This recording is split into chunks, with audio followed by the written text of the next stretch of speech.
ये कहानी है एक सैम नाम के आदमी की जो एक फैक्ट्री में काम करता था, जिसका शरीर एकदम दुबला पतला था। इसकी वजह यह नहीं थी कि वो अपने शरीर का ध्यान नहीं रखता था या फिर ठीक से खाना नहीं खाता था, बल्कि उसके दुबले पतले और कमजोर शरीर की वजह थी कि सैम पिछले 1 साल से लगातार जागा हुआ था। अब ऐसा नहीं था कि उसने सोने की कोशिश नहीं की, लेकिन जैसे ही वो सोने की कोशिश करता था, कोई ना कोई चीज उसकी नींद बिगाड़ देती थी। वैज्ञानिक कहते हैं कि अगर कोई आदमी 12 दिन जागा रहे तो वो पागल हो जाता है। तो सैम के केस में ऐसा क्या था कि वो पिछले 1 साल तक बिना सोए भी जिंदा है। सैम की इस बीमारी की वजह थी उसका अतीत। उसके साथ 1 साल पहले कुछ ऐसा हुआ था जिसकी वजह से आज उसकी यह हालत है। उसे क्या पता था कि उसकी एक गलती उसकी जिंदगी नरक से भी बेकार बना देगी।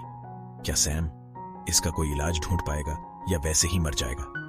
जानने के लिए देखते रहिए ये कहानी जिसका नाम है द मशीनिस्ट। इस कहानी की शुरुआत में हम सैम को देखते हैं जो एक फैक्ट्री में काम कर रहा होता है और उसके साथ काम करने वाले वर्कर भी उसे देखते हैं कि सैम कमजोर होता जा रहा है। लेकिन उसने उन लोगों को कभी नहीं बताया कि वो पिछले 1 साल से सोया ही नहीं। अगर उन लोगों को इस बारे में पता चलता तो वो उसे काम से निकाल देते। सैम की एक गर्लफ्रेंड थी जिसका नाम बैकी था। बैकी सैम को पसंद करती थी। सैम को अपनी नींद न आने की बीमारी की वजह से कुछ भी याद नहीं रहता था, इसलिए सैम अपने फ्रिज पर एक नोट लिखकर चिपका देता था ताकि उसे पिछले दिन की बातें याद रहे। सैम कभी सोता नहीं था, इसलिए वो रात को कब्रिस्तान में काम करता था और लगभग रात को 1:30 बजे पास के एक एयरपोर्ट पर कॉफी पीने आता था। इसलिए नहीं कि उसे भूख लगती थी, बल्कि इसलिए क्योंकि वहां मारिया नाम की एक वेट्रेस थी जिससे बात करके सैम को अच्छा लगता था। मारिया अक्सर उसे सलाह देती थी कि वो अपनी सेहत का ध्यान रखे क्योंकि उसका शरीर हल्के हल्के खत्म हो रहा था। एक दिन सैम का सुपरवाइजर उसे अपने कैबिन में बुलाता है क्योंकि उसे सैम के बर्ताव को लेकर उससे बात करनी थी। वो सैम से उसकी तबीयत के बारे में पूछता है, पर सैम उसे भी अपनी बीमारी के बारे में कुछ नहीं बताता। शिफ्ट खत्म होने के बाद सैम अपने घर जा रहा होता है। बाहर बारिश का मौसम था। वह थोड़ा सोने की कोशिश करता है और जैसे ही उसकी आंख लगती है, एक आदमी उसे नींद से जगा देता है। वो आदमी अपना नाम ईवन बताता है, जो कहता है कि वो भी इसी फैक्ट्री में काम करता है, लेकिन सैम ने उसे पहले कभी वहां काम करते हुए नहीं देखा। अगले दिन सैम फिर काम करने आता है। वो मिलर नाम के आदमी की मशीन ठीक करने में मदद कर रहा होता है। तभी उसकी नजर ईवन की ओर जाती है। ईवन उसे अजीब से इशारे करता है। सैम ईवन को देख रहा होता है और अचानक उसके हाथ से मशीन चालू हो जाती है, जिसकी वजह से मिलर का हाथ मशीन में फंस जाता है। सभी लोग मिलर को बचाने की कोशिश करते हैं, लेकिन मिलर का पूरा हाथ कट जाता है। सैम बुरी तरह घबरा जाता है कि उसकी गलती की वजह से एक आदमी ने अपना हाथ गंवा दिया। कहीं उसके ऊपर कोई कानूनी कार्रवाई ना हो। वह हमेशा की तरह मारिया से मिलने आता है और उसे पता चलता है कि मारिया कल अपने बच्चे को मदर्स डे पर कहीं घुमाने ले जा रही है। मारिया सैम को भी अपने साथ चलने को कहती है। अगले दिन हम देखते हैं कि उसकी फैक्ट्री में कोई भी सैम से बात नहीं कर रहा था, क्योंकि उसकी हर दिन बिगड़ती हालत को देखते हुए लोग उससे डरने लगे थे। अगले दिन फैक्ट्री के सुपरवाइजर ने उस दिन के हादसे के लिए इन्वेस्टिगेशन टीम बुलाई थी। वो लोग सैम से पूछताछ कर रहे थे। फिर सैम उन्हें ईवन के बारे में बताता है, जिसने उसका ध्यान भटकाया था। लेकिन फिर उसे पता चलता है कि वहां ईवन नाम का कोई आदमी काम ही नहीं करता है और सैम सोच में पड़ जाता है कि उसके साथ क्या हो रहा है। एक दिन सैम फिर घर जा रहा होता है तो एक बार फिर उसे रास्ते में ईवन दिखाई देता है। उसके पास लाल रंग की गाड़ी थी। सैम उसका पीछा करता है और उसको रुकने के लिए भी कहता है, लेकिन ईवन उससे कहता है, अगर तुम्हें मुझसे बात करनी है तो मेरे पीछे आओ। फिर सैम उसके साथ क्लब में जाता है। सैम ईवन के ऊपर बहुत गुस्सा था, क्योंकि उसी की वजह से ही सैम का ध्यान काम से भटका था। पर ईवन उससे कहता है कि तुम इसका दोष मुझे मत दो। उस मशीन को तुमने सेट किया था, इसलिए ये तुम्हारी गलती है, मेरी नहीं। सैम ईवन से पूछता है कि तुम्हें कंपनी में कोई जानता क्यों नहीं है, पर ईवन उसकी बातों का जवाब नहीं देता। वह बाथरूम यूज करने जाता है। सैम देखता है कि वो अपना वॉलेट भूल गया था। सैम को उस वॉलेट के अंदर एक फोटो मिलती है जिसमें सैम की कंपनी का एक वर्कर ईवन के साथ फिशिंग कर रहा होता है। सैम अब खुश था क्योंकि अब उसे सबूत मिल गया कि ईवन उसी फैक्ट्री में काम करता है। अब सैम फोन करके अपने सुपरवाइजर को उसके बारे में सब कुछ बताने की धमकी देता है, पर वो सैम को बेवकूफ समझकर उसका फोन काट देता है। सैम फ्रिज पर एक नोट देखता है, जिसे देखकर सैम घबरा जाता है, क्योंकि ये नोट उसने नहीं लिखा था और हर दिन कोई नोट लिखकर उसकी फ्रिज पर चिपका देता है। इसके बारे में वो बैकी से भी पूछता है, लेकिन इसके बारे में उसे भी कुछ नहीं पता होता है। अगले दिन वो मारिया और उसके बेटे के साथ पार्क में घूमने जाता है, लेकिन जब वो उन दोनों की फोटो खींच रहा था तो उसे अपना बचपन याद आने लगता है, क्योंकि बो भी कभी अपनी मां के साथ वहां पर आया करता था। बो मारिया के बेटे को एक राइड पर ले जाता है, लेकिन वो राइड उस उम्र के बच्चों के लिए नहीं थी। बच्चा बहुत डर गया था, जिसकी वजह से उसे मिर्गी के दौरे पड़ने लगते हैं और सैम उसे तुरंत ही बाहर निकाल लेता है। सैम इसके लिए खुद को ही जिम्मेदार मानता है, पर मारिया उसे समझाती है यह बीमारी उसे बचपन से ही है, उसे कुछ नहीं होगा, वो ठीक हो जाएगा। सैम मारिया के घर में फ्रीज के ऊपर बिल्कुल वैसा ही नोट देखता है जैसा कि उसकी फ्रिज के ऊपर चिपका हुआ था। उसे लगा कि कोई उन दोनों का पीछा कर रहा है। वो तुरंत ही अपने घर आ जाता है और उस नोट को दोबारा ढूंढता है और उसमें लिखे उच्चारों को पूरा करता है, लेकिन हर बार उनसे अलग अलग मतलब निकल कर आता था। सैम फिर से अपने काम पर आता है, क्योंकि वह घर पर यह सोचता हुआ नहीं बैठ सकता था। कुछ दिनों बाद फैक्ट्री में उसकी मुलाकात मिल्लर से होती है। मिल्लर अपने साथ हुई इस दुर्घटना के बाद भी काफी खुश नजर आ रहा था, क्योंकि कंपनी ने उसकी मुआवजे के तौर पर बहुत सारे पैसे दिए थे। सैम उससे माफी मांगता है और मिल्लर भी उसे बड़ी आसानी से माफ कर देता है। जब सैम अपने काम पर वापस जाता है तो जिस मशीन पर वो काम कर रहा होता है अचानक स्टार्ट हो जाती है और सैम का हाथ मशीन में फंस जाता है। वो मदद के लिए आवाज लगाता है, लेकिन कोई उसकी आवाज नहीं सुनाई देता है। वो किसी भी तरह टूल की मदद से मशीन को जाम कर देता है और इस तरह उसका हाथ कटने से बच जाता है। सैम को लगा कि यह उसके खिलाफ एक साजिश थी, इसलिए वो सभी से हाथापाई करने लगता है। वो सभी उसे पागल समझने लगते हैं। उसके इस बर्ताव के लिए उसकी कंपनी का सुपरवाइजर उसे हमेशा हमेशा के लिए काम से निकाल देता है। सैम परेशान होकर बैकी के पास जाता है, लेकिन वो देखता है कि उसे भी की ने बहुत बुरी तरह मारा है और उसकी हालात देखकर सैम उसे अपने बारे में कुछ नहीं बताता है।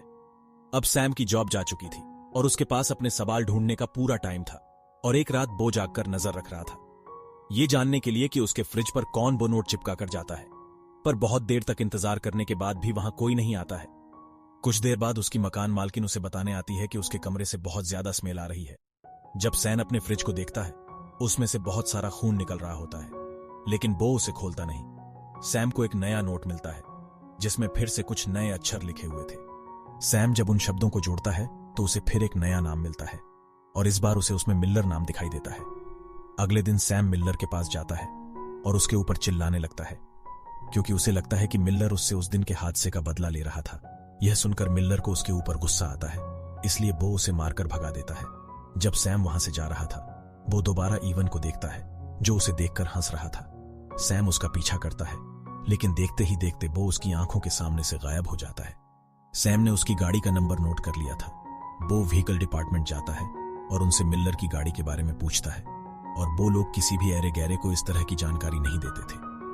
उसके बाद अब एक ही रास्ता था, वह पुलिस के पास जाए, लेकिन पुलिस उसकी कंप्लेंट उसकी बातों पर विश्वास करके तो नहीं दर्ज करेगी। इसलिए वो जानबूझकर एक कार के सामने कूद जाता है और पुलिस को बताता है कि इवन ने उसे मरने की कोशिश की है ताकि वो पकड़ा जाए।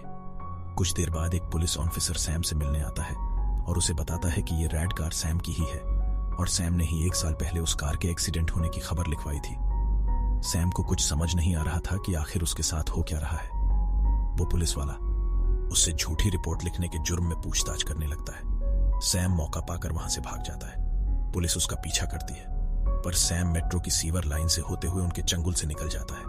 वो बहुत परेशान था। वो पिछले 1 साल से नहीं सोया, यह तो उसे पता है, लेकिन ये जो अभी उसके साथ हो रहा है वैसा कभी उसके साथ नहीं हुआ था। सैम अपने घर पर आता है और देखता है कि पुलिस उसके बारे में पूछताछ कर रही है। अब उसके पास छुपने की कोई जगह नहीं थी, कि इसलिए वो बैकी के पास जाता है। वो उसके घावों को साफ करके उस पर दवाई लगती है। बेकी भी अपना सारा काम छोड़कर अपनी जिंदगी सैम के साथ बिताना चाहती थी। वो उसे बता रही थी कि वो आगे क्या करने वाली है। फिर सैम वहां वही फोटो देखता है जो उसे इवन के वॉलेट में मिली थी। सैम को लगा कि वो इवन के साथ मिली हुई है। वो बैकी से इवन के बारे में पूछता है, पर बैकी को ऐसे किसी आदमी के बारे में नहीं पता होता है। वो सैम से कहता है कि जरा ठीक से देखो, इस फोटो में दूसरे आदमी तो तुम ही हो। पर वो बैकी पर चिल्लाने लगता है, जिसके बाद बैकी उस पर गुस्सा करके उसे घर से निकाल देती है। वो इस झगड़े के बाद और परेशान हो जाता है, क्योंकि बैकी के अलावा उसका और कोई नहीं था और उसे लगता है कि वह भी इन सब में मिली हुई है। सैम मारिया से मिलने एयरपोर्ट पर जाता है। वो रोज की तरह कुछ ऑर्डर करता है, पर इस बार उसे वहां मारिया दिखाई नहीं देती। वहां एक दूसरी वेट्रेस काम करती है, पर उसे मारिया से ही बात करनी थी। वो वेट्रेस उसे बताती है कि वो ही हर रात को उसे ऑर्डर देती थी और यहां मारिया नाम की कोई स्टाफ नहीं है।